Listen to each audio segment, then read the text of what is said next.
विकास के पथ पर तेजी से बढ़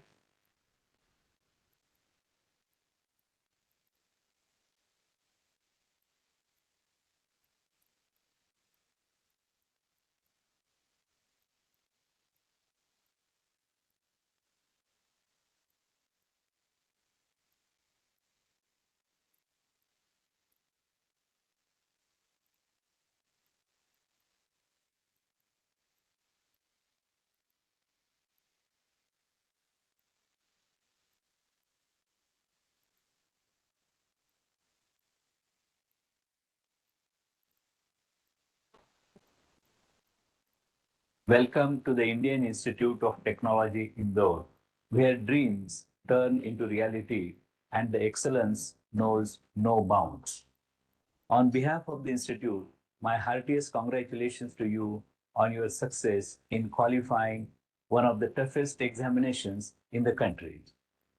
At IIT Indore, you will have the opportunity to choose from a wide range of disciplines. This year, besides computer science, electrical, mechanical, civil, and metallurgical engineering and material science, we will begin four new undergraduate programs, that is BTech in mathematics and computing, space science and engineering, engineering physics, and chemical engineering. Our expert faculty members will guide you through your academic journey, helping you to unleash your true potential.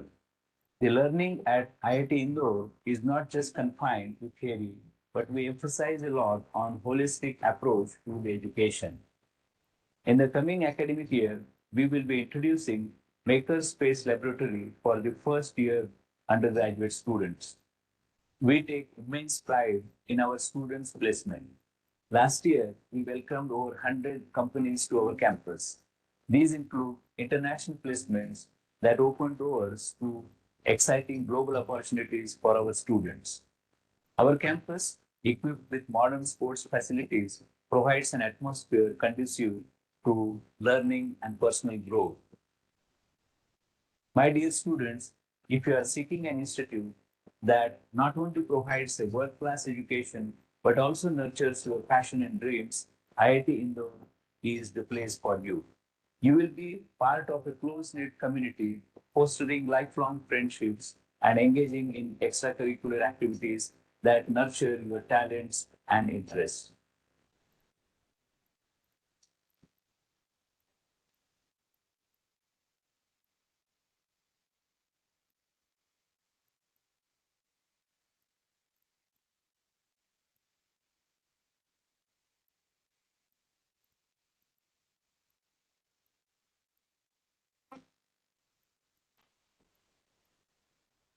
Welcome to the Indian Institute of Technology Indore, where dreams turn into reality and the excellence knows no bounds.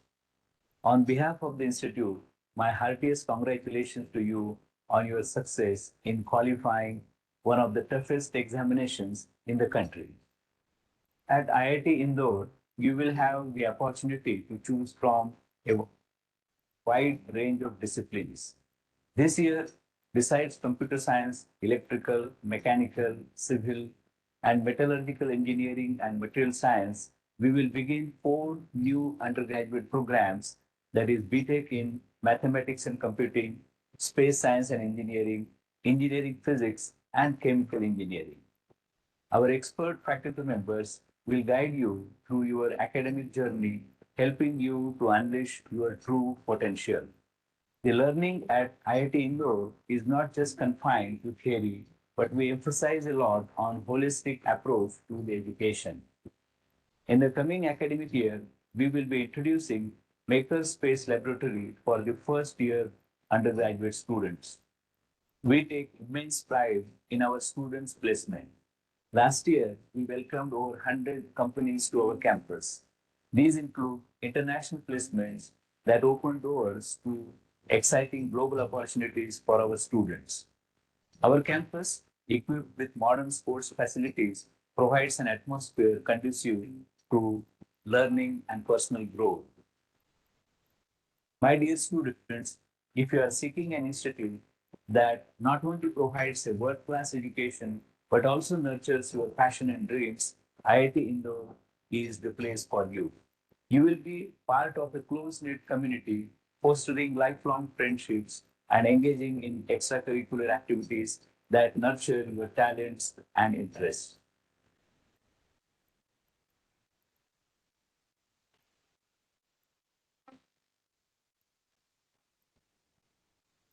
Welcome to the Indian Institute of Technology Indore, where dreams turn into reality and the excellence knows no bounds.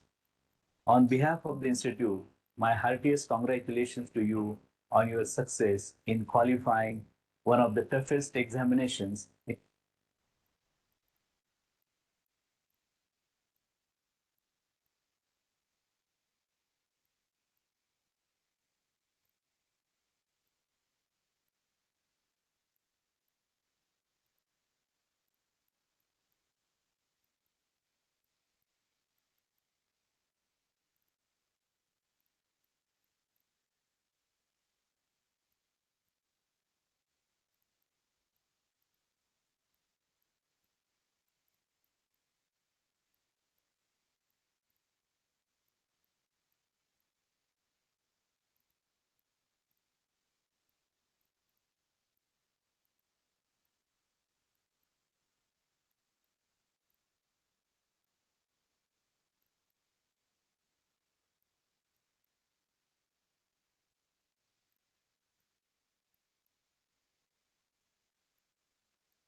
At IIT Indore, you will have the opportunity to choose from a wide range of disciplines.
Hello hello.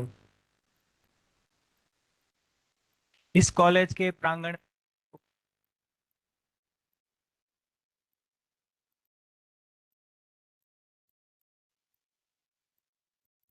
Hello hello hello. इस प्रांगण में उपस्थित सभी भाइयों और बहनों को request है नाम।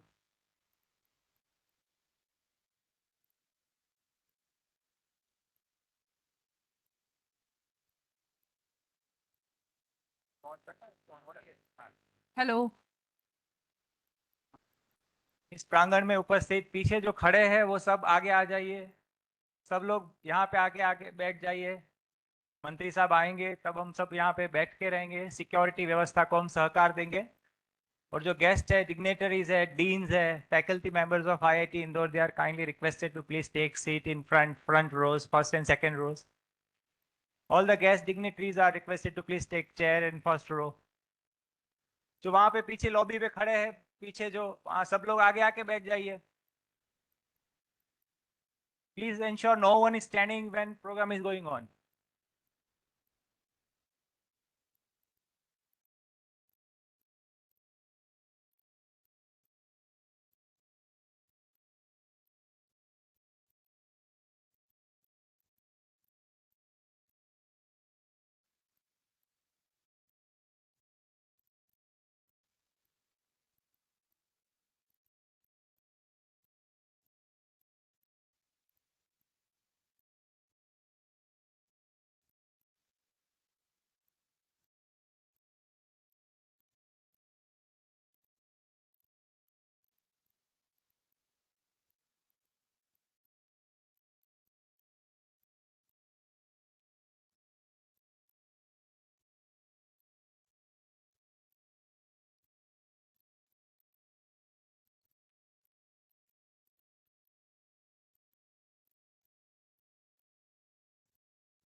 हाँ देख लिया देख लिया।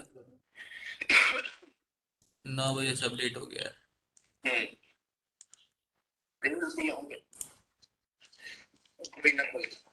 ज्वाइन कर लिया मैंने। ज्वाइन कर लिया तो मैं क्यों वेबएक्स इंस्टॉल कर रहा हूँ, हटा देता हूँ मैं। हाँ 1 second Sanjay.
Bhupendra social media कहाँ डाल रहा है?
हेलो।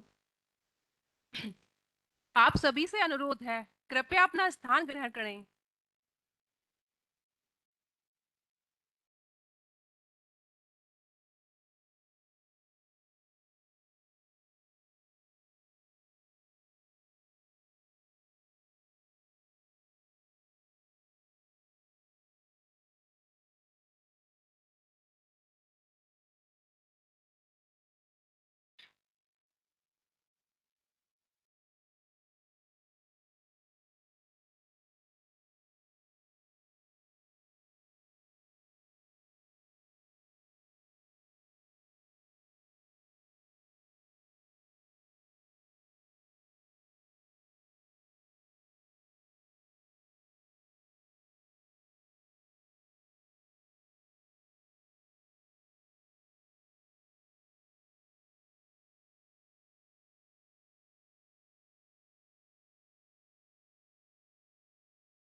हेलो हेलो हेलो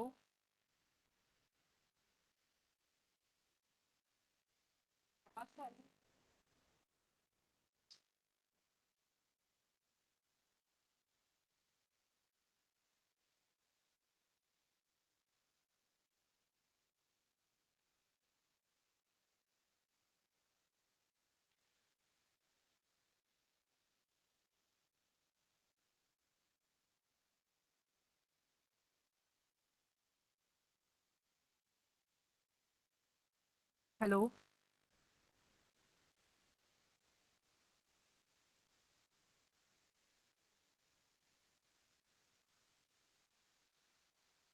आप सभी से अनुरोध है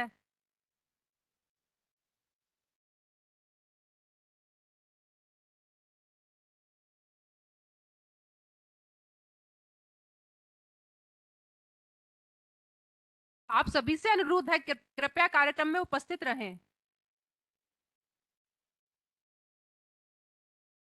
माननीय मुख्यमंत्री जी 5 मिनट में हमारे बीच उपस्थित होंगे।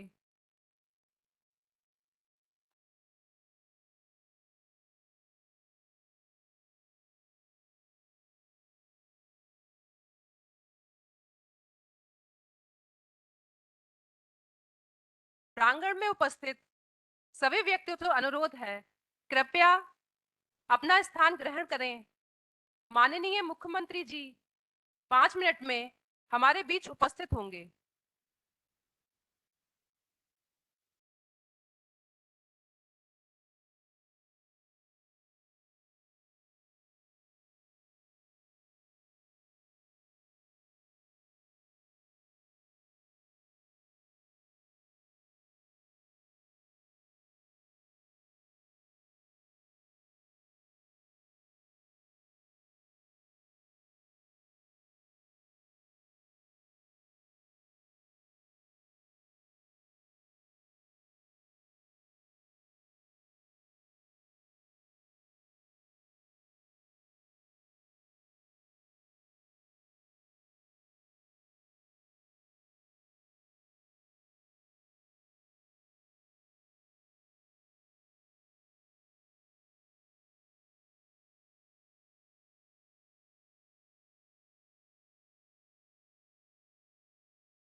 माननीय मुख्यमंत्री जी हमारे बीच पधार चुके हैं।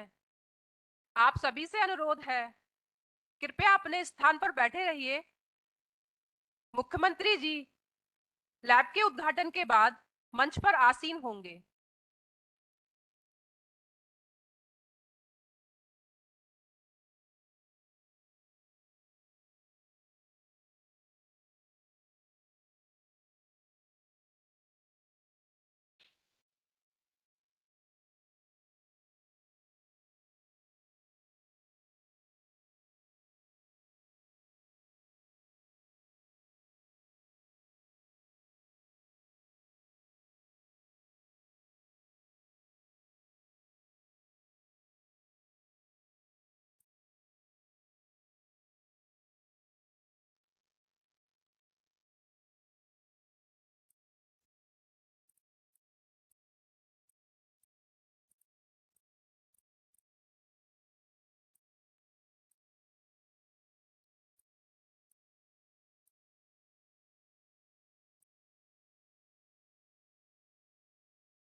Which side? Next one.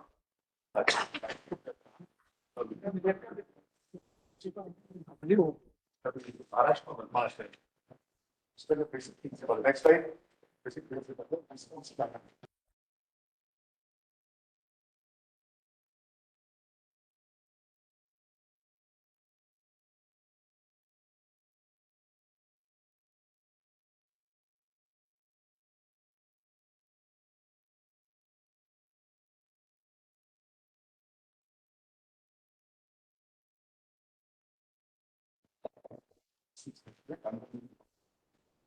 Next slide.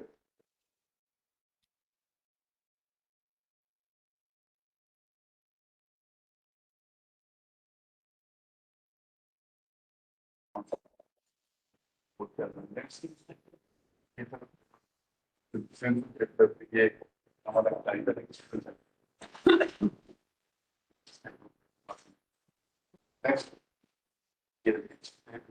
Next next next ये ग्रेडर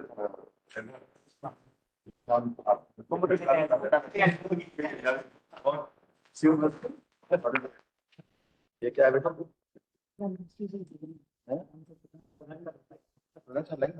वो देख रहा है अच्छा ये बहुत अच्छा है मैं तो यही चाह रहा प्रधान साहब नमस्कार जय श्री महाकाल आपको ही दिखाने के लिए घूम रहे हैं तो हमें एक साथ दोनों मंत्री भारत सरकार के मंत्री और हम दोनों इसका पूरा लाभ ले रहे हैं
चेयर्स खाली है क्या?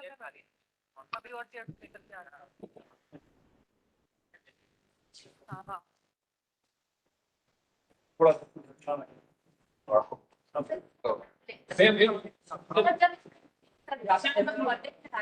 तो हमको इलेक्ट्रिसिटी मिलती है। यदि हम ऐसे डिवाइसेस को कैंसर लगा जब हमारे इलेक्ट्रिसिटी बनेगी और स्टोर मतलब वायरलेस कम्युनिकेशन से टूट जाता है। तो एक चीज फॉलो कैसे हम लोकेशन पता कर सकते हैं इंटरेस्ट लोकेशन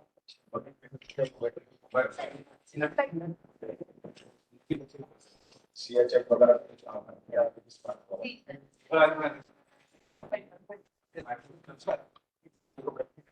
आप सभी से अनुरोध है, कृपया अपना स्थान ग्रहण करें। तो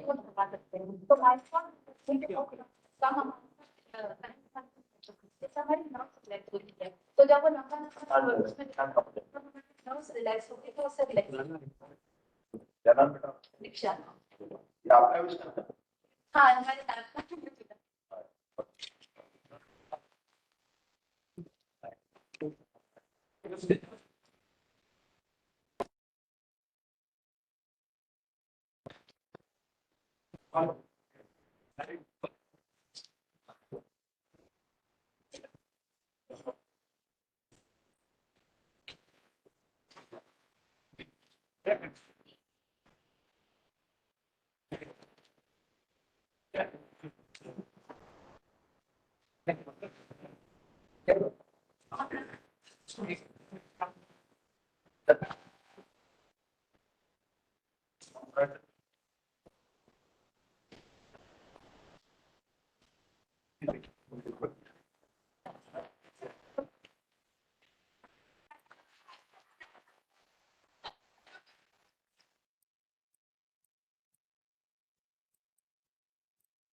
कृपया शांति बनाए रखें। माननीय मुख्यमंत्री जी मंच पर आसीन होने आ रहे हैं।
मैं माननीय श्री अनिल फिरोजिया जी को मंच पर बुलाना चाहूंगी।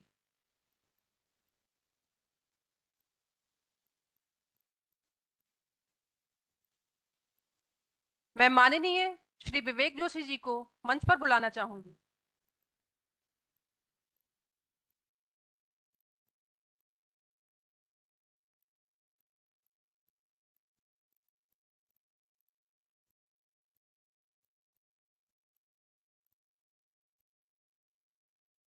मैं माननीय श्रीमती कलावती जी यादव जी, नगरपालिका अध्यक्ष उज्जैन को मंच पर बुलाना चाहती हूँ।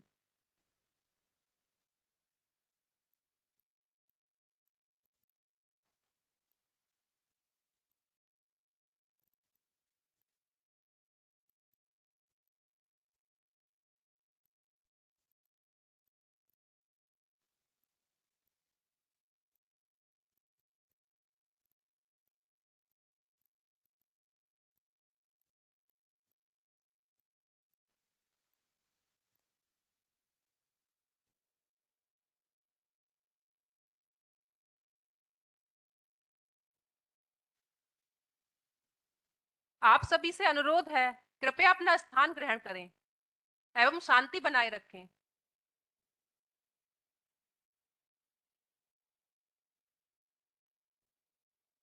सुप्रभात। मैं डॉक्टर अर्चना चौधरी आप सभी का भारतीय प्रौद्योगिकी संस्थान इंदौर के उज्जैन परिसर स्थित नवाचार, प्रौद्योगिकी तथा उद्यमिता अनुभवात्मक विद्यार्जन केंद्र सी एलीट के उद्घाटन समारोह में हार्दिक अभिनंदन करती हूँ। माननीय श्री धर्मेंद्र जी प्रधान, केंद्रीय शिक्षा, कौशल विकास और उद्यमिता मंत्री, हमारे आज के समारोह के मुख्य अतिथि के रूप में तथा माननीय डॉक्टर मोहन जी यादव, मुख्यमंत्री मध्य प्रदेश, सम्मानित अतिथि के रूप में हमारे बीच उपस्थित हैं। श्री धर्मेंद्र प्रधान जी ऑनलाइन माध्यम से कार्यक्रम में उपस्थित हैं। इसके अतिरिक्त हमारे संस्थान के निदेशक प्रोफेसर सुहास जोशी जी तथा श्री संजय मूर्ति जी, सचिव केंद्रीय शिक्षा मंत्रालय, भी ऑनलाइन माध्यम से हमारे आज के समारोह से जुड़े हुए हैं। साथ ही माननीय श्री अनिल फिरोजिया जी, सांसद उज्जैन, श्री अनिल जी जैन कालूहेड़ा, विधायक उज्जैन उत्तर, श्री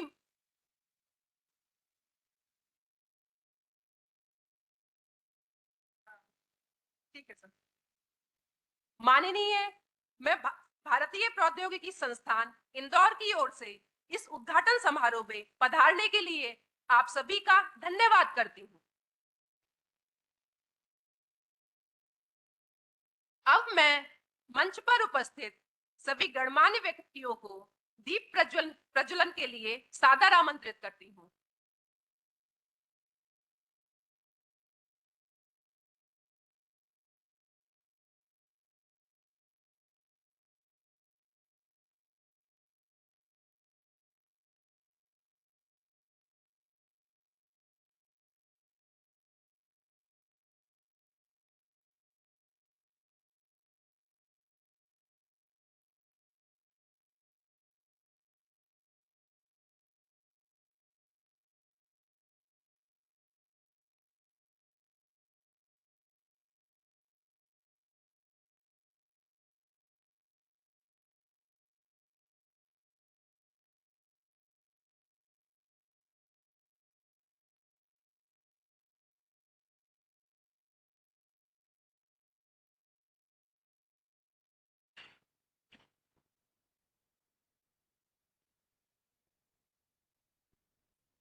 अब मैं प्रभारी निदेशक महोदय प्रोफेसर मनीष कुमार गोयल जी से अनुरोध करती हूं कि वे सैपलिंग देकर हमारे माननीय मुख्यमंत्री जी का स्वागत करें।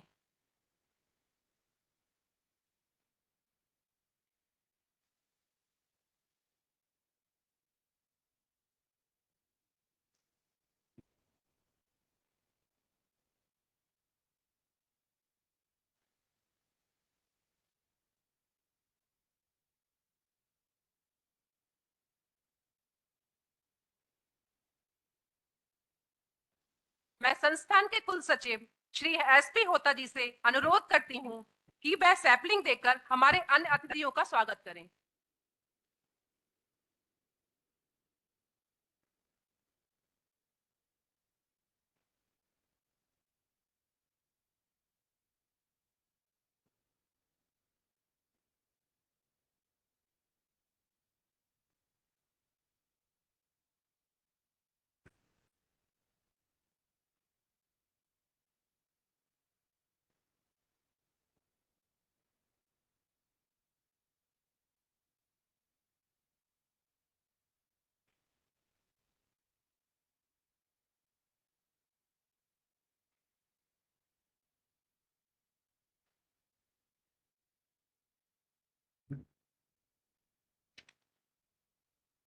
भारतीय प्रौद्योगिकी संस्थान इंदौर की स्थापना वर्ष 2009 में हुई थी।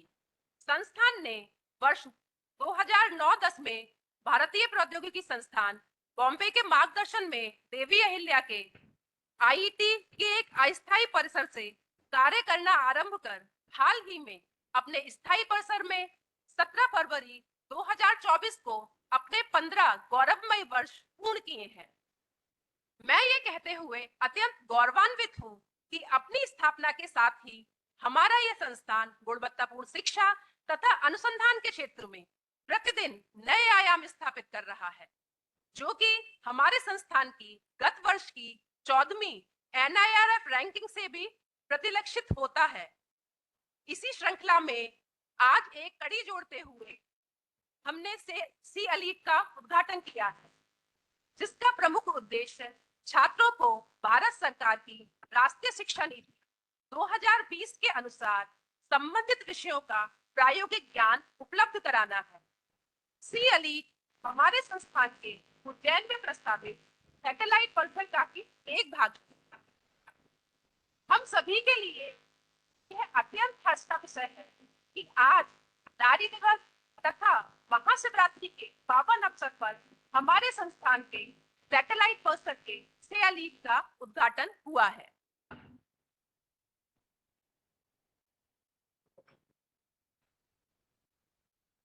कार्यक्रम को आगे बढ़ाते हुए मैं अपने संस्थान के निदेशक प्रोफेसर सुहास जोशी जी को स्वागत भाषण के लिए आमंत्रित करना चाहूंगी।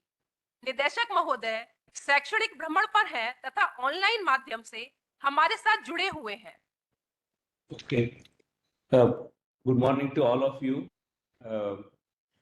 Shri Dharmendra Pradhan ji, Honorable Education Minister, Dr. Mohan Yadav ji, Honorable Chief Minister of Madhya Pradesh, and several dignitaries on the dais and off the dais. मैं सबसे माफी चाहता हूँ कि मैं पर्सनली वहाँ नहीं आ पा रहा हूँ, बिकॉज मैं थाईलैंड में हूँ। एक यूनिवर्सिटी की मीटिंग चल रही है, थोड़ा सा देर हो गया, मीटिंग बाजू वाले रूम में चालू हो गई है, यहाँ के प्रेसिडेंट से मिल रहे हैं और ऐसे ही हम 5 विद्यापीठों को मिल रहे हैं थाईलैंड के, उसके बाद में वियतनाम के 5 विद्यापीठों में जा रहे हैं। I would like to point out, Shri Dharmendra Pradhan ji, that since your visit last year on last year, May 3rd, 2022, we have done a lot of progress under your direction and the initiatives which you have advised. And we would have liked you to personally come and visit and witness those initiatives. I'm sure you'll find some time to come and visit at our place. But this experiential learning center, which we are introducing today, and the JP Narayan Center for Excellence in Humanities, which again we are introducing, inaugurating today, are the 2 small steps in the direction of the bigger vision you have put forward in front of the institute. Shri Mohan Yadav ji, we are working on your vision of establishing a vibrant campus at Ujjain, and under this, in this context, we have conceptualized our campus at Ujjain as Deep Tech Research and Discovery Campus. In this campus, the technologies which are developed at IIT Indore will be further worked on under the guidance of experts and the industrialists to convert them into the useful products for the benefit of society. Right now, we have 150 technologies at IIT Indore, and we hope that in coming 5 years, we will have 500 technologies which will be brought to the Ujjain campus, and they will be taken to the new levels, which will generate a lot of employment, entrepreneurship, employment, and so on.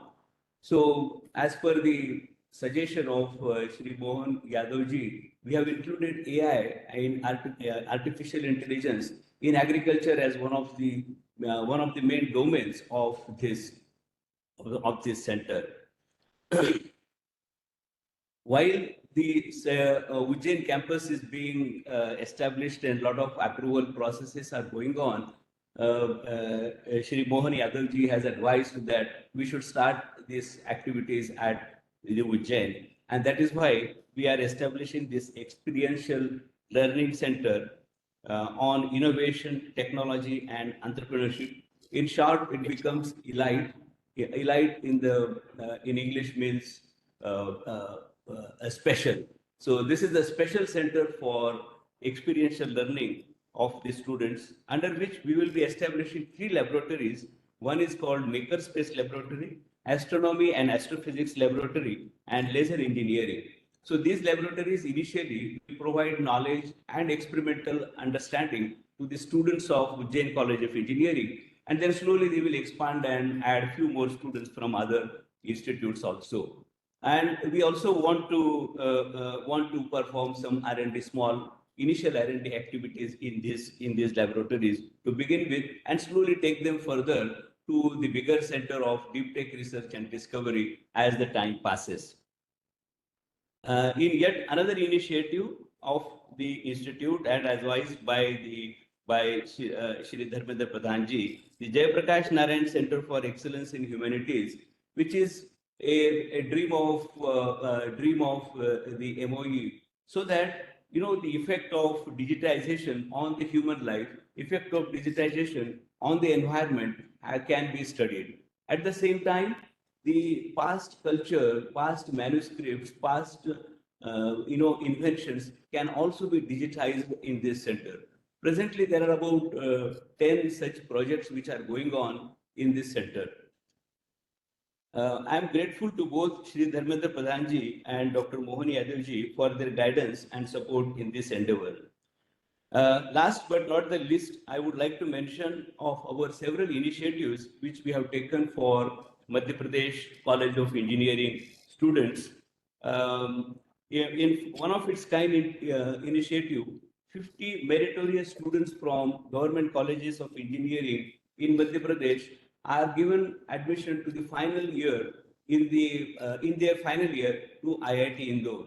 These 50 students will study with our own students in IIT Indore, take the classes, courses, laboratories, and transfer their grades back to their parent institution. So 23 of such students from the government engineering colleges have already come and started staying in the campus. They are actually staying in our hostels and taking up the courses along with our students. We also have devised a part-time PhD program for the teachers in the Government College of Engineering in Madhya Pradesh. Under this scheme, the teachers or professors in Madhya Pradesh College of Engineering can take admission to PhD program in IIT Indore, and they can work on their experiments or simulation during their summer vacation, winter vacation, long holidays, Saturdays and Sundays, and they can continue to work and do their duty in their parent college. That means they don't have to take extra leave. They have to simply come to the institute during their holidays and work on their PhDs. So such model has been developed for the Government College of Engineering faculty members. So today we have at least 2 of such faculty members have taken admission in this PhD program.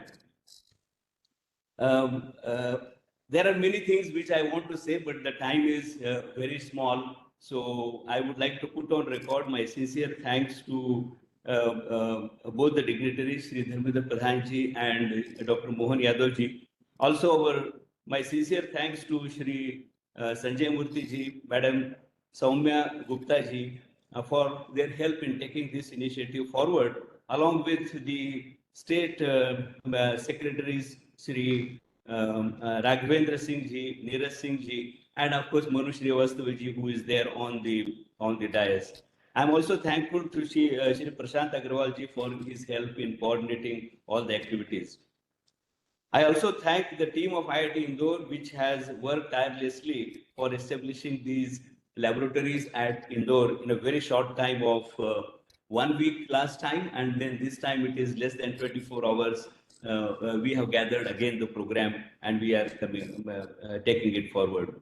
So this is a small step in the direction of establishing a very vibrant campus at Ujjain, and we look forward to working with all of you in the coming years to take it to the fruition. Thank you very much, and Jai Hind. धन्यवाद महोदय। Thank you. कार्यक्रम को आगे बढ़ाते हुए मैं माननीय श्री धर्मेंद्र प्रधान जी से अनुरोध करती हूं कि आईआईटी इंदौर के Jayaprakash Narayan national centre of excellence in the humanities का ऑनलाइन उद्घाटन करें। इस केंद्र का मुख्य उद्देश्य डिजिटल मानविकी और पर्यावरण मानविकी पर ध्यान केंद्रित करते हुए शिक्षा अनुसंधान को बढ़ावा देना एवं इनके विषय में सामाजिक जागरूकता लाना है।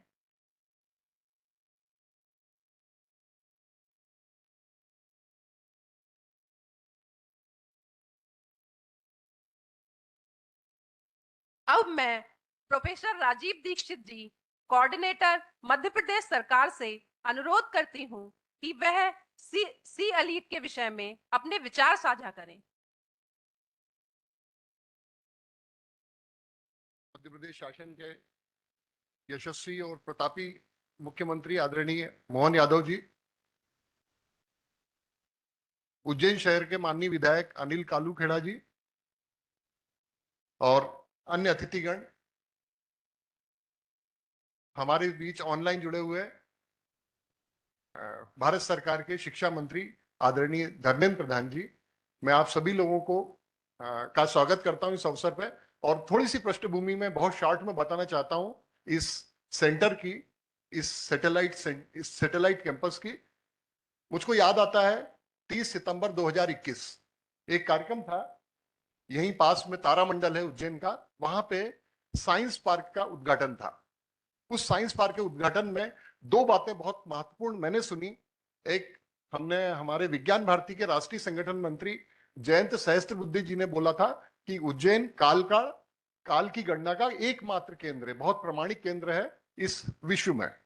तो उन्होंने एक चीज और बताई कि कोई भी एक केंद्र हो नहीं सकता, यदि कोई गोलाकार वस्तु है तो उसके ठीक अपोजिट एक और केंद्र होगा, और वो दूसरा केंद्र प्रशांत महासागर में है। इसलिए उज्जैन काल की गणना का एकमात्र प्रमाणिक केंद्र है। दूसरी चीज, हमारे माननीय मुख्यमंत्री जी ने उस कार्यक्रम में बोली थी कि उज्जैन शिक्षा के लिए सबसे उपयुक्त स्थान ऋषि सांदीपनि ने भी माना। उनका आश्रम था गंगा के तट पे, किंतु आतताई किसी राजा ने उनको परेशान किया तो उन्होंने आश्रय उज्जैन में लिया। तो उज्जैन की एक ज्ञान की परंपरा है, शिक्षा की परंपरा है। और ये बातें सुनकर के जब हम इंदौर जा रहे थे तो नानाखेड़ा का जो टर्न है वहां से हमने जैसे ही टर्न लिया इंजीनियरिंग कॉलेज की तरफ, तो मेरे साथ मेरे छोटे भाई डॉक्टर संतोष विश्वकर्मा आईआईटी इंदौर के हमारे साथ बैठे हुए थे। उन्होंने कहा कि उज्जैन में सैटेलाइट कैंपस की स्थापना की जा सकती है। मैंने उनसे थोड़ा सा और विस्तार से समझा उस बात को, और हमने तत्काल उसी रोड से माननीय मोहन जी को फोन लगाया। और आप लोग सभी उनका स्वभाव जानते हैं कि जब वो किसी चीज में विश्वास करते हैं अपने साथियों पे तो पूरा विश्वास करते हैं। उन्होंने कहा कि इसको आप आगे बढ़ाइए, और हम लोग जल्दी 10-15 दिन के अंदर एक डीपीआर बना करके लाए। एक आईआईटी के दल ने यहाँ पे भ्रमण किया और एक डीपीआर हम लोगों ने बनाया। किंतु इसी बीच में आईआईटी के नए निदेशक डॉक्टर सुहास जोशी जी यहाँ पे आए। उन्होंने एक मॉडल एक और दूसरा एक डीपीआर बना के दिया, किंतु उसमें प्रॉब्लम ये आ रही थी कि मध्य प्रदेश और भारत सरकार के बीच में किस प्रकार से साझेदारी हो। तीसरा एक मॉडल जो डेवलप किया, जिसका कि आज हम लोग औपचारिक उद्घाटन देख रहे हैं। तो इस शुभ अवसर पे, जिसकी शुरुआत उज्जैन में हो गई आईआईटी कैंपस की, मैं हृदय से बहुत आभारी हूं। और ये जो परिसर, जो पहले इसका जो बाहरी क्षेत्र है, हम लोग जब विद्यार्थी थे तब देखते थे बमूल के पेड़ वगैरह हुआ करते थे, अब एक शानदार रिसर्च सेंटर यहाँ पे स्थापित होंगे। आप लोगों को बहुत सारी शुभकामनाएं। जय हिंद, जय भारत। धन्यवाद महोदय। जैसा कि आप सभी को विदित है कि आज हमारे साथ हमारे प्रदेश के मुख्यमंत्री उपस्थित हैं। माननीय, आपकी उपस्थिति हमें नई ऊर्जा और प्रेरणा देती है। मैं आपसे अनुरोध करती हूं कि हमारे साथ अपने विचारों और अनुभवों को साझा करें।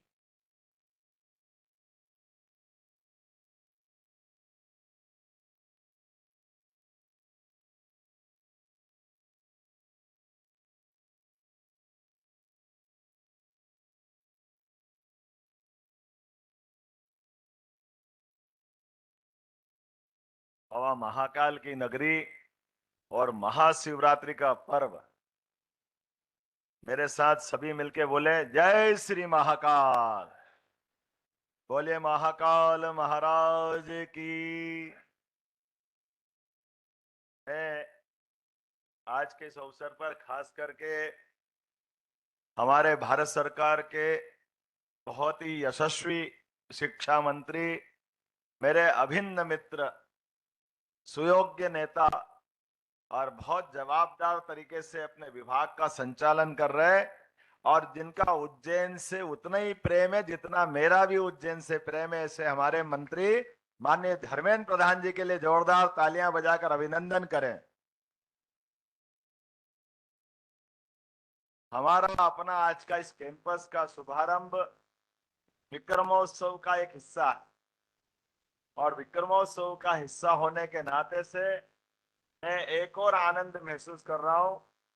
इस कार्यक्रम की शुरुआत यशस्वी प्रधानमंत्री माननीय नरेंद्र मोदी जी के माध्यम से 29 फरवरी को की गई थी, उज्जैन के उस आयोजन को, जब दुनिया की पहली वैदिक घड़ी का शुभारंभ यशस्वी प्रधानमंत्री माननीय नरेंद्र मोदी जी ने किया था।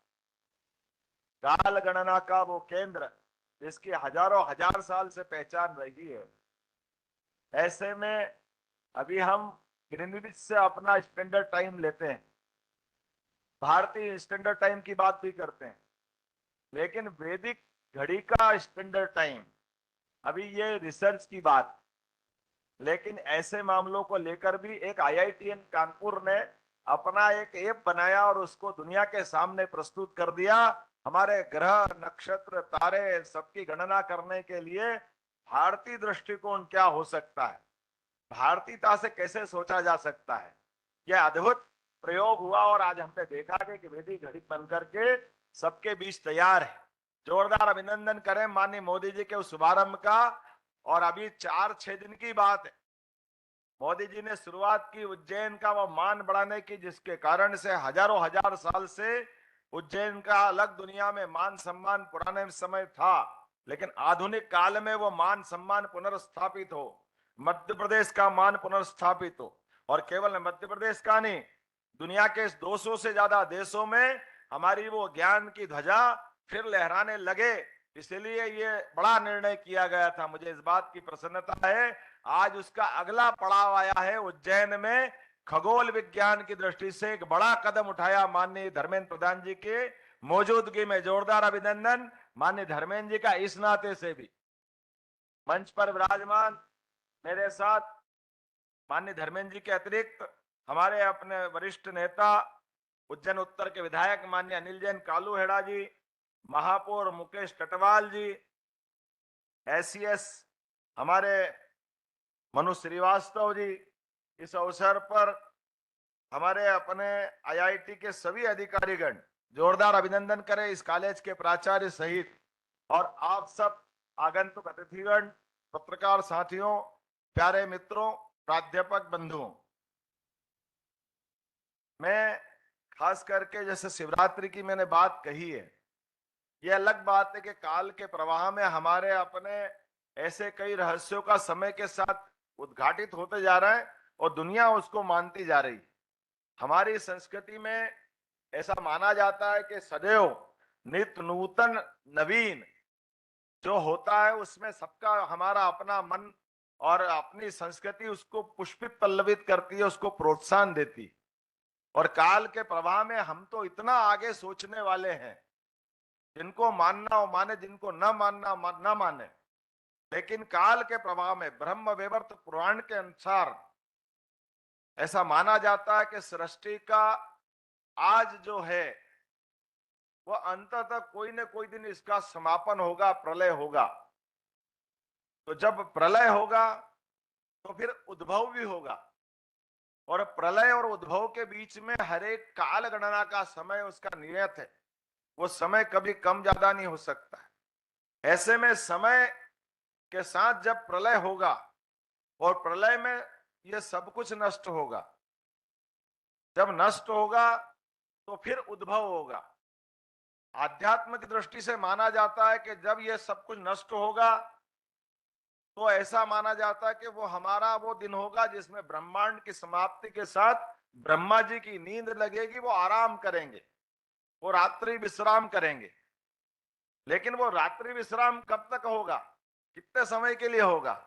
वो उनकी नींद निकलेगी रात की, तो लगभग 84 लाख हजार साल पहले की बात होगी।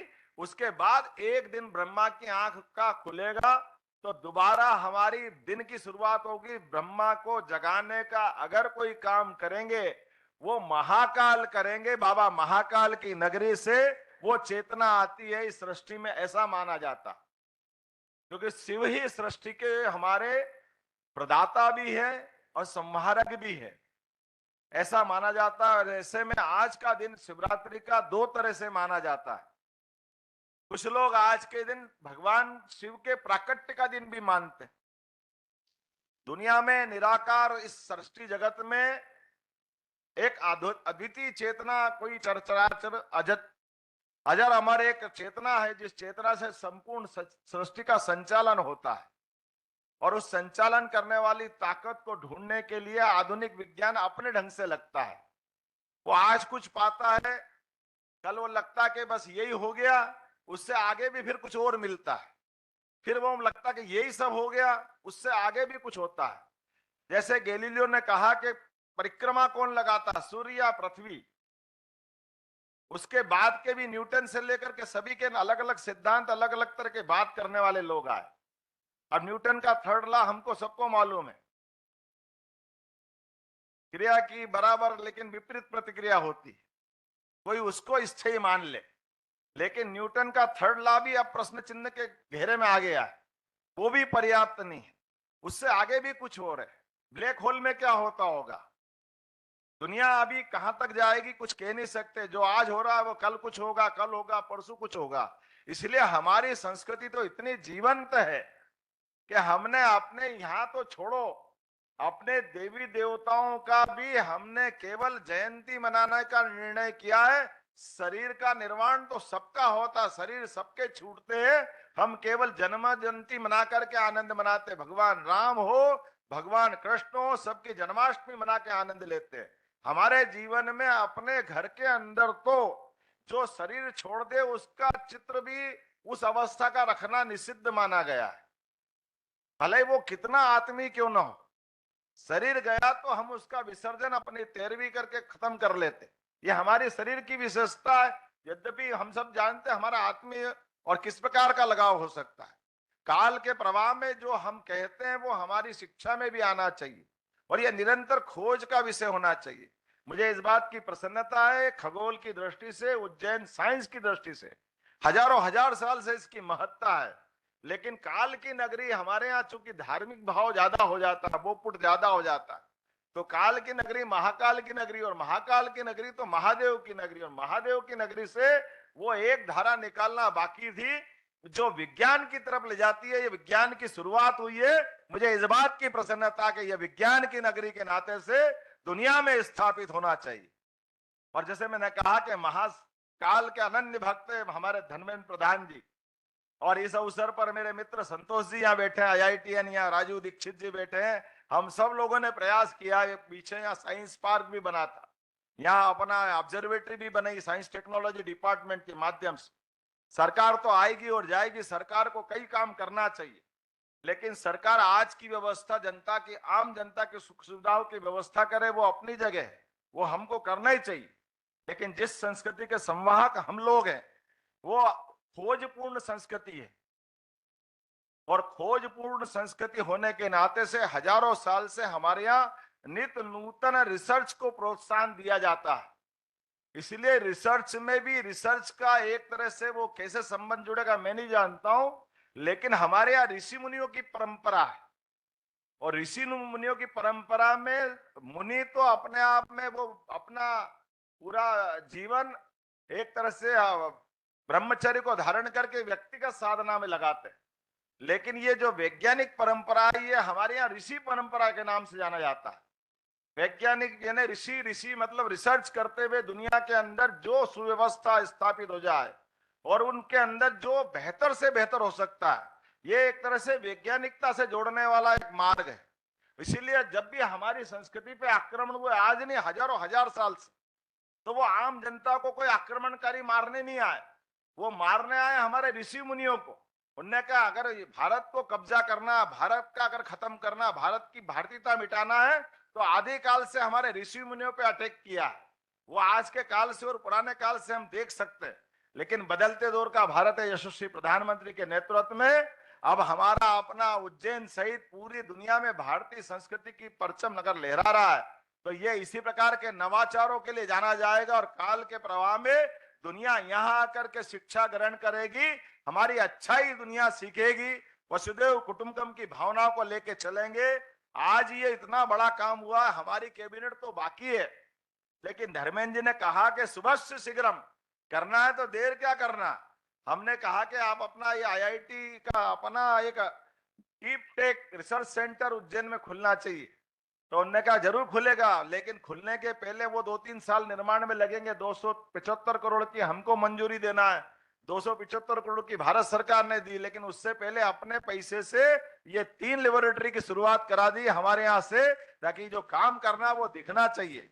और यही प्रधानमंत्री का हमारा ध्येय होता है कि विचार अगर आया मन में तो फलीभूत भी होना चाहिए, सामने भी दिखना चाहिए। और मुझे इस बात की प्रसन्नता है, धर्मेंद्र जी को एक बार फिर बधाई, और पूरी टीम को। आपने भी कम समय में और हमारी मध्य प्रदेश सरकार के इस इंजीनियरिंग कॉलेज का कैंपस का भाग्य बदला है।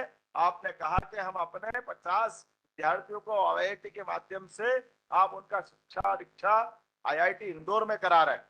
और मैं आपको आश्वस्त भी करता हूँ और आपसे आश्वासन भी चाहता हूँ कि हमने संकल्प लिया है हमारे सभी इंजीनियरिंग कॉलेज आपके आईआईटी की तर्ज पर उसी प्रकार के अपने कैंपस का रूप धारण करे, विद्यार्थी वो सब सीखे जो आईआईटी के माध्यम से आप सबके बीच बांटते हैं। भारत सरकार के साथ मध्य प्रदेश सरकार मिलकर इस पे चलेगी, इस पे काम करेगी। लेकिन यहाँ जो अभी आप काम कर रहे हो वो कोई कम नहीं है। लेजर विज्ञान, अनुप्रयोग, क्या उसका आनंद आ रहा, खगोल विज्ञान, मेक स्पेस, कितने प्रकार की चीजें। अब ये कितनी सहज जानने वाली बात है। आप तो नदी जोड़ो अभियान पे भी काम कर रहे हैं, नर्मदा वैली के लिए भी काम कर रहा है आईआईटी, और अब हमारा मेडिकल डिवाइस पार्क बन रहा है। ऐसे कई मामलों में आपकी अत्यंत आवश्यकता पड़ेगी। ये डीप टेक रिसर्च पार्क के माध्यम से हम पूरे प्रदेश के लिए एक बहुत बड़ी उपलब्धि हासिल कर रहे हैं। पूरे प्रदेश की जनता को, 8.5 करोड़ जनता को बधाई।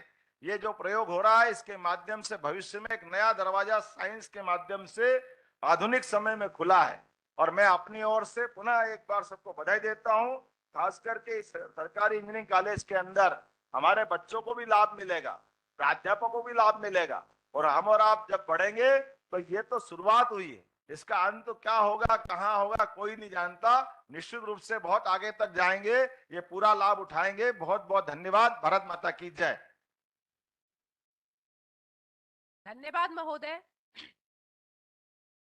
माननीय धर्मेंद्र प्रधान जी भी ऑनलाइन माध्यम से हमारे साथ जुड़े हुए हैं।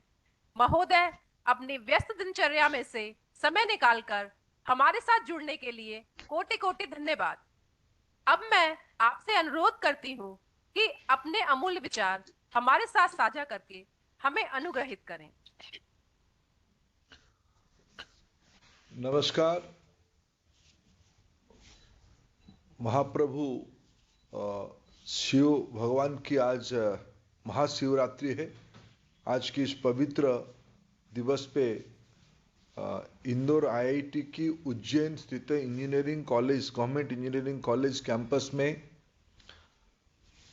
लैबोरेटरी कॉम्प्लेक्स की उद्घाटन और लोकार्पण उत्सव की मंच पे उपस्थित मध्य प्रदेश की लोकप्रिय मुख्यमंत्री परम आदरणीय डॉक्टर मोहन यादव जी, स्थानीय विधायक मेरे मित्र Shri Anil Jain ji, Shri Manu Shrivastava ji, additional chief secretary Madhya Pradesh शासन, आदरणीय सुहास जोशी, डायरेक्टर आईआईटी इंदौर, आदरणीय JK Shrivastava, principal government engineering college Ujjain, Rajeev Dixit ji, Manish Goyal ji, और यहाँ उपस्थित सभी महानुभाव, मीडिया की साथीगण, आईआईटी तथा स्थानीय इंजीनियरिंग कॉलेज की सभी फैकल्टी और विद्यार्थी भाई और बहनों, उज्जैन की सम्मानीय नागरिकगण, आज महाशिवरात्रि के अवसर पे आदरणीय मोहन जी की उपस्थिति में IIT Indore national education policy का एक नया अध्याय उज्जैन तक पहुंचाया, मध्य प्रदेश तक पहुंचाया। और ये जो लैबोरेटरी कॉम्प्लेक्स बन रहा है, जैसे कहा गया कि 3 विषय में आज से उसकी कुछ ना कुछ शुरुआत हो रही है। एक बजट अनाउंसमेंट कुछ साल पहले हुई थी, Jayaprakash Narayan centre for humanities IIT Indore को मैंडेट दिया गया था करने के लिए। आईआईटी इंदौर ने उसमें डिजिटल ह्यूमैनिटीज के बारे में एक विषय जोड़ा और उसको उज्जैन में स्थापित करने का फैसला किया है। मैं मानता हूँ ये एक सही फैसला है।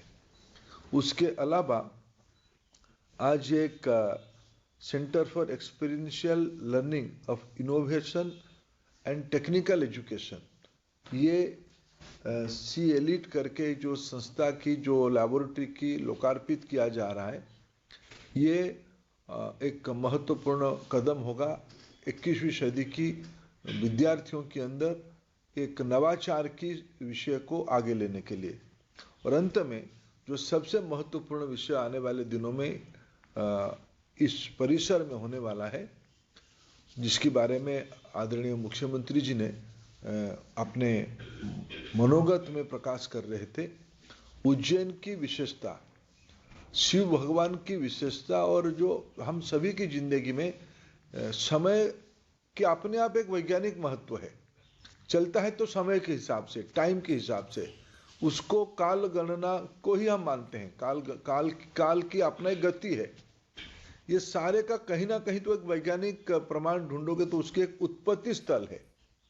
हम ये सब मानते हैं, भारतीय संस्कृति और सभ्यता की जो अध्ययन करने वाले लोग हैं, भारतीय ज्ञान परंपरा की जो विद्यार्थी, ये सब मानते हैं ब्रह्मांड की काल गणना की एपी सेंटर, उत्पत्ति स्थल हमारे पवित्र स्थल उज्जैन है, ज्ञान की नगरी। अनेक भारतीय संस्कृति में अगर विभिन्न कालखंड में हम उसको देखते हैं, ये कोई एक आधा महापुरुष नहीं जन्मे हुए हैं, अनेक महापुरुषों की ये नगरी है उज्जैन। और उसकी एक आधुनिक खगोल शास्त्र की एक आधुनिक आवश्यकता को पूरा करने के लिए भारत की आईआईटी समूह की ओर से आईआईटी इंदौर उसकी लीड ले रही है और उज्जैन में ही उसको लैबोरेटरी किया जाए। ये एक 21वीं सेंचुरी की भारत की एक देन होगा, विज्ञान को अपने मूल जड़ तक ले जाने के लिए, पुनर्स्थापित करने के लिए एक बहुत बड़ा पहल आज महाशिवरात्रि की 2024 मार्च 8 के दिन में आज। और एक दूसरा महत्वपूर्ण दिन है, आज अंतर्राष्ट्रीय महिला दिवस है, जब हम प्रधानमंत्री जी के नेतृत्व में भारत में महिला नेतृत्व आधारित विकास की, वुमेन लेड डेवलपमेंट की कल्पना कर रहे हैं। ये दोहरी महोत्सव के अवसर पे, महाशिवरात्रि और महिला दिवस के अवसर पे शिव और शक्ति, इस बार चंद्रायन में जो साउथ पोल में जहां हमारी चंद्रायन की अवतरण हुआ, उसकी नाम ही प्रधानमंत्री जी ने स्वयं रखा है शिव शक्ति केंद्र। ऐसे ही शिव शक्ति की स्वाभाविक केंद्र में आज हम एकत्रित हुए हैं। मैं इस तीनों केंद्रों की विकास के लिए उसकी समय अवधि, कुछ काम अभी शुरू हो जाएगा, कुछ काम मध्य प्रदेश शासन और भारत सरकार मिलके जल्द ही उसको, हमारी जो दायित्व हमारे हिस्से में है, हमारे आदरणीय संजय मूर्ति जी मेरे साथ हैं, वो मेरे को आश्वस्त किए हैं, उसकी जो प्रोसेस की जो आवश्यकता है उस सारे को शीघ्र करके हेफा की लोन के माध्यम से संसाधन की उपलब्धि करवा दिया जाएगा इंदौर आईआईटी को। और इंदौर आईआईटी उसको मध्य प्रदेश शासन के साथ मिलके इसको उज्जैन में, और आने वाले बहुत समय, इन दिनों में तो सुहास जी और मैं आदरणीय मुख्यमंत्री को निवेदन करूंगा, ये काम अभी पहले भारत में कोई प्रकल्प करो तो उसकी आयु कम से कम 50-60 साल के बाद होने का था, जब देश आज़ाद हुआ। अभी भी प्रधानमंत्री जी ने कुछ 50 दशक 60 दशक की प्रकल्प को समीक्षा करते हैं और उसको लोकार्पण करते हैं। लेकिन अभी हमारी नई संसद भवन और हमारे जिस महाकाल परिसर बना है, मैं उज्जैन कई युवा अवस्था से जाते रहा हूं, लेकिन जिस तेजी से महाकाल परिसर बना, हमारी संसद की नई भवन बनी, इससे भी सुपरसोनिक गति से, उससे ज्यादा गति से ये केंद्र वहां आप स्थापित करोगे, हम इंतजार नहीं कर सकते। ये हमारी सुझाव है, ये सारे संबंधित लोग उसको काम पे जुड़ जाएंगे। मैं आज के अवसर पे 2-3 विषय सुहास जी आपको विशेष करके अनुरोध करता हूं, जो हमारे शिक्षा विभाग के अधिकारी मध्य प्रदेश की हैं, और विशेष करके जेके श्रीवास्तव जी, डॉक्टर जेके श्रीवास्तव प्रिंसिपल। अभी आपने कहा कि आपने शिक्षकों के बारे में आईआईटी दायित्व लेकी। आदरणीय मुख्यमंत्री जी ने सारे इंजीनियरिंग कॉलेज में मध्य प्रदेश की आईआईटी पैटर्न लाने के लिए आपसे अपेक्षा रखा। ये बात सही है। एनईपी ने यही विषय कहा है कि मल्टी डिसिप्लिनरी बनाना, मल्टी इंस्टीट्यूशनल एंगेजमेंट बनाना। मैं बिल्कुल अच्छा रहेगा, मैं कभी अवसर मिलने से तुरंत आऊंगा भी। मध्य प्रदेश में स्थित भारत सरकार की उच्च शिक्षण संस्थान और मध्य प्रदेश की उच्च शिक्षण संस्थान, ये दोनों एक ही है। संयोग देखिए, माननीय मोहन जी पिछले कार्यकाल में शिक्षा मंत्री भी रहे, अभी भी शिक्षा विभाग की दायित्व में एक प्रकार से है ही। उनकी एक अपनी सोच दृष्टि मैं बचपन से जानता हूं है। स्टूडेंट्स मूवमेंट से आए हैं, शिक्षा परिवार से ऊपर सामाजिक जीवन शुरू किए हैं। हमें 21वीं सदी में मध्य प्रदेश को दुनिया के अंदर एक नॉलेज हब बनानी है। इंदौर उज्जैन कॉरिडोर ही उसकी, भोपाल उज्जैन इंदौर कॉरिडोर ही उसकी लीड लेगा। हमारे केंद्रीय विश्वविद्यालय सागर में है, हमारी मध्य प्रदेश शासन के अनेक इंस्टीट्यूशन मध्य प्रदेश की जबलपुर में कुछ है, कुछ ग्वालियर में है। ये होने के बावजूद मैं कहूँगा कि इंदौर उज्जैन सबसे इम्पोर्टेंट नॉलेज कॉरिडोर है।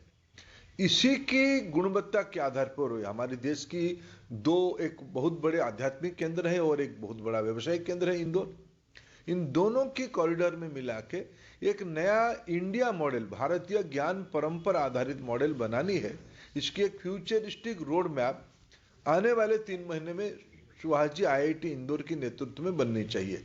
आईआईटी इंदौर उसकी लीड ले, मध्य प्रदेश के लिए लीड ले, देश के लिए लीड ले, जिसमें, और मैं आपको कहूं कि मैंने कभी आपने 2 साल पहले की मेरे दौरे के बारे में उल्लेख किया। मैं जो 2 साल पहले मोहन जी कुछ समय में इंदौर आईआईटी में बिताया था, मैं इंदौर की सिविल इंजीनियरिंग डिपार्टमेंट की जो मुख्य है, जो कुछ समय अस्थाई डायरेक्टर रहे आईआईटी इंदौर की, वो मेरे को बता रहे थे, वो मूलतः मध्य प्रदेश की ही हैं, तो मेरे को बता रहे थे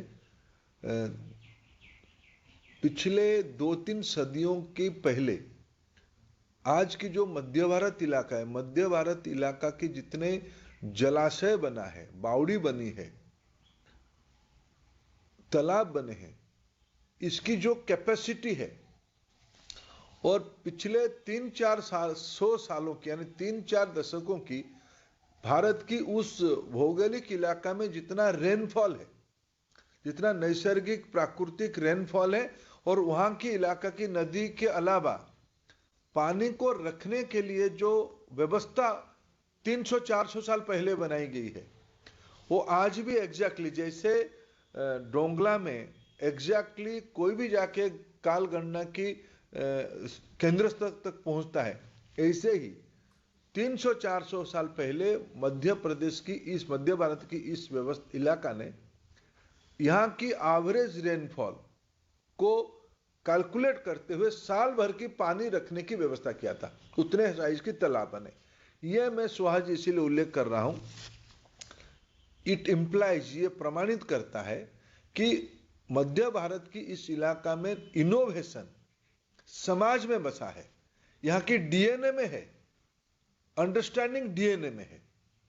इसलिए इसकी लिवरेज लेना, भारतीय ज्ञान परंपरा, इनोवेशन, नवाचार, और इसको भविष्य के लिए कैसे यूज करना, ये एक महत्वपूर्ण काम आपको करना है।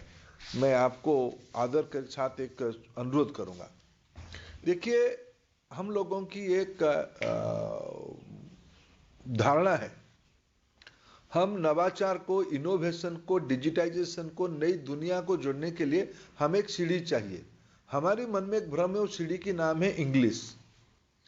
मैं सुहास जी आपको एक जेपी नारायण सेंटर में एक अध्ययन, एक वर्कशॉप करिए, वर्कशॉप इसी के ऊपर करिए। आपने कहा कि JP Narayan, Jayaprakash Narayan centre of digital humanities की सेंटर आप बनाओगे, उसमें पहला टॉपिक की चर्चा करो कि इनोवेशन के लिए, डिजिटाइजेशन के लिए ये काल गणना है क्या? ये तो उस समय की हमारी एआई है, उस हमारी ह्यूमन इंटेलिजेंस आज की एआई को प्रिवेल करता है, वो हजारों साल पहले हुई थी। इसको समझने के लिए आपको इंग्लिश की सहारा लेना नहीं पड़ेगा, भारतीय भाषा को ही जाना पड़ेगा। वो संस्कृत में जाइए, बाद में हिंदी में जाइए।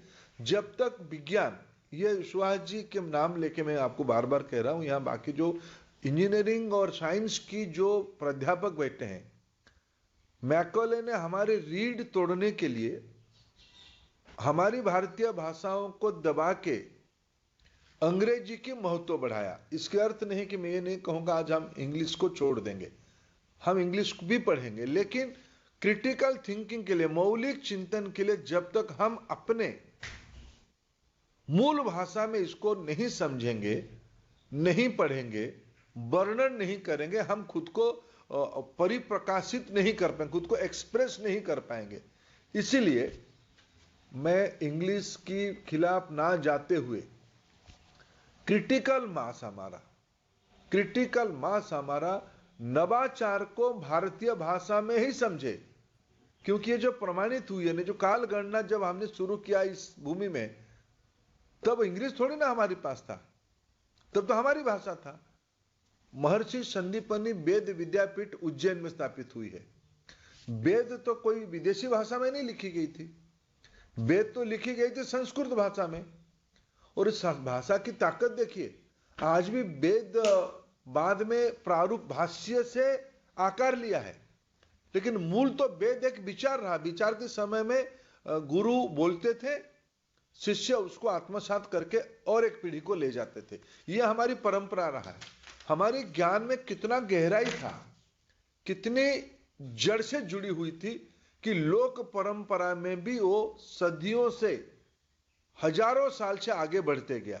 मैं अगर तिलक जी को कोट करूं, वेद की आयु 8000 साल पुरानी है, यह प्रमाणित करते। इसलिए कोई पुरानी बात नहीं, ये तो अभी भी वेद की प्रासंगिकता, उसकी तत्वों की प्रासंगिकता आज हम समझते हैं। संस्कृत भाषा क्वांटम कंप्यूटिंग की एक इफेक्टिव कैटलिस्ट हो रहा है। उसकी अडेप्टेबिलिटी, उसकी एक्सेप्टेबिलिटी, उसकी कंपैटिबिलिटी अन्य भाषाओं से ज्यादा है। इसीलिए हमें जब तक हमारी, या ये कौन सी ज्ञान था कि 400 साल पहले यहाँ की रेनफॉल को कैलकुलेट किया था, उस हिसाब से यहाँ की व्यवस्थाओं में तालाब बनाने के लिए रिकमेंड किया था और उसको इंप्लीमेंट किया था। आइडिएट करना, उसको थियोराइज करना, फिर उसको इंप्लीमेंट करना, यह हमारी सभ्यता ने इस जहां बैठे वही करके दिखाया। काल गणना के अंदर उसकी सर्वश्रेष्ठ उदाहरण है। इसलिए हमारे विज्ञान को भाषा के साथ जोड़ना, आज की पवित्र दिन पे आज हम सब मिलकर संकल्प लें। हमारी भारत की नौजवान, भारत की नई पीढ़ी, गणित की उनकी जितना दक्षता है, दुनिया में किसी नई पीढ़ी के पास, किसी सभ्यता के पास इतने ज्ञान गणित की जितने हमारी है उतना नहीं है। इसीलिए मेरा अनुरोध रहेगा, आज के पवित्र दिन पे हम लोग मिलके मध्य भारत को, मध्य प्रदेश को ज्ञान की एक नई पीठ बनाए, पूरा इलाका को हम नई पीठ बनाए। यहाँ का लाइवलीहुड, यहाँ का सस्टेनेबिलिटी, यहाँ का लॉजिस्टिक, यहाँ का वाटर मैनेजमेंट, यहाँ का क्वालिटी ऑफ लाइफ में हमारी भारतीय ज्ञान परंपरा और आधुनिकता, जो एनईपी की दो प्रमुख रिकमेंडेशन है, रूटेड बट फ्यूचरिस्टिक, इसकी एक बहुत बड़ा लैबोरेटरी ये हमारे मध्य प्रदेश बने, इंदौर उज्जैन कॉरिडोर बने। उसी कॉरिडोर की, उसी बड़े इमारत की आज हमने एक ईंट रखा है, ये मेरे लिए भी अत्यंत सौभाग्यशाली अवसर है, बड़ा पवित्र अवसर है। महाकाल जी के आशीर्वाद से हम लोग सब एकत्रित हुए। मैं आप सबको आज के अवसर पे अनेक अनेक शुभेच्छा देता हूँ। धन्यवाद। जय महाकाल।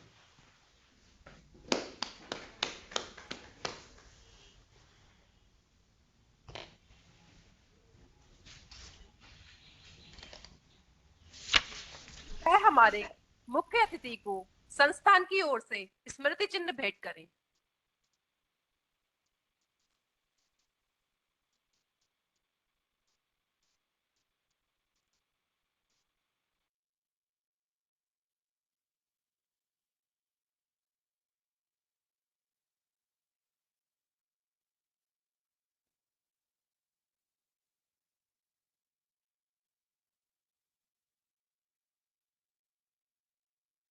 कार्यक्रम के अंत में मैं हमारे संस्थान के कुल सचिव श्री एसपी होता जी को धन्यवाद ज्ञापन के लिए आमंत्रित करती हूँ। नमस्कार। मैं आपका ज्यादा समय सर्वप्रथम मैं माननीय शिक्षा मंत्री भारत सरकार धर्मेंद्र प्रधान जी मेरे अग्रज, मैं उनसे बहुत बहुत साधुवाद और आभार प्रकट करना चाहता हूं। उन्होंने आज के दिन हमें मार्गदर्शन दिया। सर, मैं आपको आश्वस्त करना चाहता हूं मेरे निदेशक जी के अनुमति से कि आपने इंदौर और उज्जैन ज्ञान परिसर नॉलेज कॉरिडोर की बात की। ये अवश्य ही आईआईटी इंदौर इसको आगे बढ़ाएगा, क्योंकि आईआईटी इंदौर का जो ध्येय ही है ज्ञानम सर्वजन हिताय। उसके साथ साथ में डॉक्टर मोहन यादव जी, माननीय मुख्यमंत्री मध्य प्रदेश सरकार, सर आप शिवरात्रि की पावन अवसर पर हमारे लिए समय निकालें और शिवरात्रि के पावन अवसर पर हमारे लैब का उद्घाटन किया और उसके साथ हमें मार्गदर्शन दिए और हमें आश्वस्त किए कि राज्य सरकार की तरफ से संपूर्ण सहयोग मिलेगा उस कार्यक्रम को आगे बढ़ाने के लिए। मैं बहुत बहुत आभार प्रकट करता हूँ। धन्यवाद मोहन। साथ में सारे नेतृत्वगण जो मंचासीन है, मैं सबका आभार प्रकट करता हूँ। विशेष रूप से मैं आभार प्रकट करता हूँ उज्जैन इंजीनियरिंग कॉलेज के प्राचार्य और उनके सारे साथी। उज्जैन में हमें बहुत ही आपने स्वागत किया, हमें स्थान दिया। उज्जैन के इंजीनियरिंग कॉलेज और संपूर्ण मध्य भारत के और मध्य प्रदेश की इंजीनियरिंग कॉलेज का शिक्षा और तकनीकी में जितना भी बढ़ोतरी हो सकता है उसमें आईआईटी इंदौर जो भी योगदान करेगा उसका मैं आपको आभार प्रकट करता हूं और आश्वासन देता हूं। मैं सभी महानुभावों से रिक्वेस्ट करता हूं कि राष्ट्रगान के लिए खड़े रहें और उसके बाद समापन रहेगा। धन्यवाद। जय हिंद।